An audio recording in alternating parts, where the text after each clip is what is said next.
ഒരു അടിസ്ഥാന സൗകര്യവുമില്ലാതെ വെറും 4 തൂണിൽ നിൽക്കുന്ന ഒന്നാണ് വെട്ടിച്ചിറ ടോൾ പ്ലാസ എന്ന് പറഞ്ഞാൽ അത് വെറുതെയല്ല. ടോൾ പ്ലാസയിലെ അടിസ്ഥാന സൗകര്യങ്ങളുടെ അപര്യാപ്തതയെക്കുറിച്ച് ധാരാളം വാർത്തകൾ പുറത്തു വന്നിട്ടുണ്ട്. ശുചിമുറി മുതൽ നടപ്പാത വരെ പലവിധ അസൗകര്യങ്ങൾക്കിടയിൽ ശ്വാസം മുട്ടിയാണ് ടോൾ പ്ലാസയുടെ പ്രവർത്തനം. പാതയുടെ 2 വശത്തും നിർമ്മിച്ചിരുന്ന ശുചിമുറികൾ മാലിന്യ പ്രശ്നത്തെ തുടർന്ന് അടച്ചതോടെയാണ് ഇവിടെ എത്തുന്ന യാത്രക്കാർക്കും മറ്റും ശങ്ക തീർക്കാൻ മറ്റു മാർഗങ്ങളില്ലാതായത്. നിലവിൽ പ്രാഥമിക കൃത്യം നിർവഹിക്കാൻ യാത്രക്കാർ ഹോട്ടലുകളെയും സമീപ പ്രദേശത്തെയുമാണ് ആശ്രയിക്കുന്നത്. ഇത് വലിയ പ്രയാസമുണ്ടാക്കുന്നതായി പരാതിയുണ്ട്. ടോൾ പ്ലാസ ഔദ്യോഗികമായി തുറന്ന് ഏതാനും ദിവസങ്ങൾക്കകം തന്നെ ശുചിമുറി അടച്ചുപൂട്ടി. ശുചിമുറിയിൽ നിന്നുള്ള മലിനജലം നിറഞ്ഞ് പുറത്തേക്കൊഴുകി തുടങ്ങുകയും ഇത് തൊട്ടടുത്ത വീട്ടുമുറ്റത്ത് വരെ എത്തുകയും ചെയ്തു. ഇതോടെ ജനങ്ങൾ പഞ്ചായത്തിനും ആരോഗ്യവകുപ്പിനും പരാതി നൽകി. പഞ്ചായത്ത് ടോൾ പ്ലാസ അധികൃതരോട് ചർച്ച നടത്തി പരിഹാരം കാണാൻ ആവശ്യപ്പെട്ടെങ്കിലും നടപടിയുണ്ടായില്ല. മലിനജലം മഴവെള്ളത്തോടൊപ്പം ജലസ്രോതസ്സുകളിൽ കലരുമെന്ന് ആദവനാട് കുടുംബാരോഗ്യ കേന്ദ്രം മെഡിക്കൽ ഓഫീസർ റിപ്പോർട്ട് കൂടി കൊടുത്തതോടെ ഏപ്രിൽ 27-ന് പഞ്ചായത്ത് ശുചിമുറിക്ക് പൂട്ടിട്ടു. ഇപ്പോൾ മലിനജലം പൂർണ്ണമായും സംസ്കരിക്കാൻ കഴിയുന്ന പ്ലാന്റ് നിർമ്മിച്ച ശേഷമേ ശുചിമുറി തുറക്കാൻ അനുവദിക്കുകയുള്ളൂ എന്ന തീരുമാനത്തിലാണ് പഞ്ചായത്തും ആരോഗ്യവകുപ്പും. പഞ്ചായത്ത് 25,000 രൂപ പിഴയും ചുമത്തിയിരുന്നു. താൽക്കാലിക സൗകര്യമൊരുക്കുന്നതിന്റെ ഭാഗമായി കുഴൽക്കിണർ കുഴിച്ച് മലിനജലം അതിലേക്ക് ഒഴുക്കിവിടാൻ നിർമ്മാണ കമ്പനി ശ്രമിച്ചത് നാട്ടുകാരുടെ ഇടപെടലിനെ തുടർന്ന് തടഞ്ഞുവെച്ചിരിക്കുകയാണ്.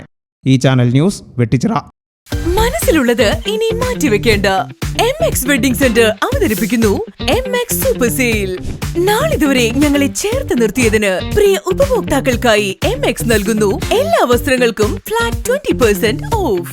ഈ ഓഫർ ജൂൺ 20 മുതൽ ജൂലൈ 20 വരെ പട്ടാമ്പി പെരിന്തൽമണ്ണ റോഡിലുള്ള MX വെഡിംഗ് സെന്ററിൽ. കല്യാണ പാർട്ടികൾക്ക് ഇത് സുവർണാവസരം. എല്ലാ ബ്രാൻഡഡ് ഉൽപ്പന്നങ്ങളും ഈ അവസരത്തിൽ നിങ്ങൾക്ക് 20% ഓഫറിൽ സ്വന്തമാക്കാം. ഇനി ഓണത്തിന് മുന്നേ പർച്ചേസ് തുടങ്ങൂ. മനസ്സിലുണ്ടോ?